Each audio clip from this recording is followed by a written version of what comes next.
Alrighty, as you can see, I've already put the car up on stands, and now it just needs the front wheels taken off. So I'm using an impact wrench to pull these lug nuts off. If you don't have one of these, it'd be a good idea to loosen the nuts before you lift the car, just enough to so you can take them off without having the wheels spin in the air if you try to do it after you jack it up. And then now I'm just going to crank the wheel over, steering wheel over all the way to one side. That way I can access the tie rod end on the one side, the side I'm going to start on.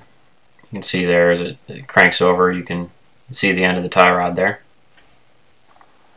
Now that's the nut on the bottom there that holds the tie rod into the knuckle, and then that is your lock nut there on the adjustment. So the first thing we're going to do is actually loosen the lock nut before we loosen the nut on the tie rod end. Otherwise, you wouldn't be able to pull the wouldn't be able to get the lock nut loose because it would be wobbling around. It wasn't attached to the knuckle like that. Now you can see there, it ended up getting stuck. It was just the tie rod end hole or rod was just spinning in the knuckle, so I ended up having to pull out my my other wrench and just chop that off. Be careful not to hit the aluminum knuckle on that. So now it's all done. You can see there it came out just fine. Now I'm putting a wrench on the inner tie rod to keep it from spinning, and then I am actually trying to break loose the tie rod end itself off of the inner tie rod shaft. So once I got that loose, I kind of made sure everything was good and loose on there. And then now I'm going to count the amount of times that it takes, the amount of turns it takes to get this thing off.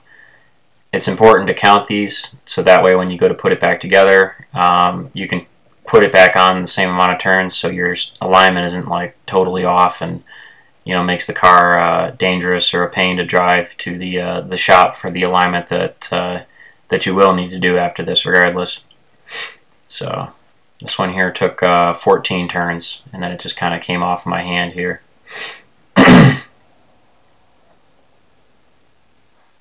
Alright, so this is the old one. You can see there where I cut it off on the tip of it. Having a die grinder with a cutoff wheel on it is a huge help for suspension work. I always recommend having one. And that's the new tie rod end. It is slightly longer, and it's actually got flats on it on the end there. You can see to grab onto, which the other one doesn't. That's the castle nut.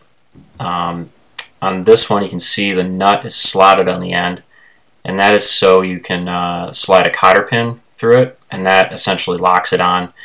The old nut did not have actually a castle nut on it.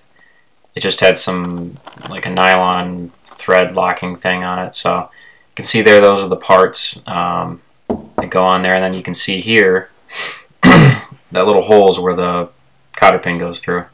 Alright, so here's all the parts laid out. Now in this one you actually have a grease fitting. So this takes a 5/16 size wrench. It didn't really show up very well on the camera there, but you basically take the grease fitting and you just kind of thread it in there. It's usually kind of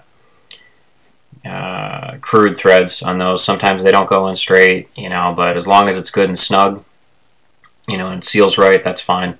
Doesn't have to be perfect because sometimes the tie rod end itself is just threaded crooked. There's no way to really get around it. So you can see me here just snugging it up. If you do tighten these too much, they will strip. So be careful of that. You just, it's not going to have any pressure on it, so you don't have to reef on it. It just has to be good and snug so it doesn't come loose from vibrations on the road. I put the tie rod end in my vise if you can't see that, so that makes it much easier to control as you're trying to do that. Sometimes too I like to grease these fittings when it's in the vise as opposed to being on the car. I find that to be easier sometimes, but it may vary for you. Alright, so now I'm putting on the new lock nut, this lock nut that came with these tie rod ends, because the tie rod ends are a little bit longer than the factory ones. The nut's actually a little bit shallower, and I did test it out, and having that shallower nut allows you to have a little bit more adjustment range on the inner tie rod there. So even though the factory nut was a bit stouter, I just decided to throw this one on there since I think it was meant to go with the aftermarket tie rod end that I have here. So, and then as you see, when I thread this on, see how my hand's wiggling? I'm wiggling it to make sure it's catching the threads properly. That's just a habit I've developed for making sure I don't cross thread bolts. So I do that on almost anything like that. And now I'm counting the amount of times that I'm threading this in. I'm going to be counting to 14, and then it's should be good to go. And then I'm just going to bring the lock nut back onto it so it just kind of snugs it up to keep it from wobbling around. Alright, so now I have to push it into the knuckle. Sometimes these things are a little bit tricky. I ended up having to set the camera down to finish the rest of it there.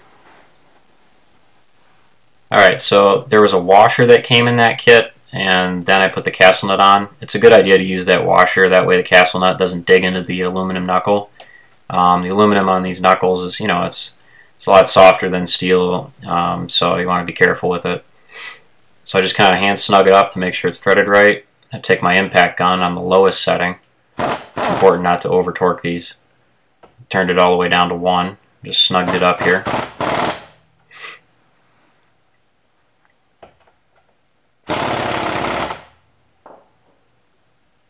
And then just kind of checking to make sure everything's good to go on that. And then we're going to take a torque wrench. Now I couldn't find the exact torque spec on this, but I just kind of did an educated guess of 70 foot-pounds. So, it's got a cotter pin through it, and, it's a GM vehicle, so they're not particularly precise. I don't think it really matters. Got it all snugged up here. Wait for the wrench to click, and then now I have to align the castle nut with the hole inside the rod there so I can get the cotter pin to go through, which is why I'm just kind of snugging it up past that. So it's probably a little bit tighter than what I had torqued it to, but it doesn't really matter.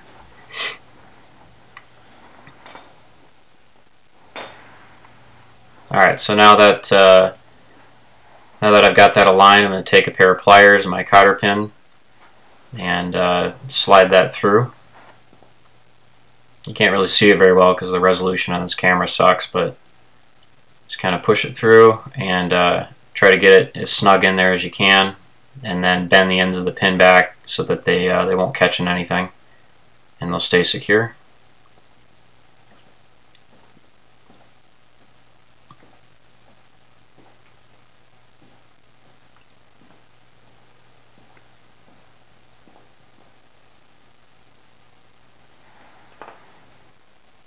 Alright, now I actually decided to just grease this on the car instead of greasing it at the bench, so putting a grease gun on it and just pumping it up until you can see the boot, that little blue boot, start to bulge a little bit. That means it's full with grease. Now there's something here that I forgot to tape, but I actually had to snug up the tie rod end lock nut. So I had a wrench on the tie rod end itself and then another wrench on the lock nut, so that way I wasn't causing any problems to the new joint on the tie rod by just trying to snug it with the nut alone. Alrighty, then you just take a rag and wipe off all the excess grease and throw the wheels back on and make sure you torque up the lug nuts to spec with a torque wrench. And once you get it to a auto shop to have the alignment done, you're all good to go.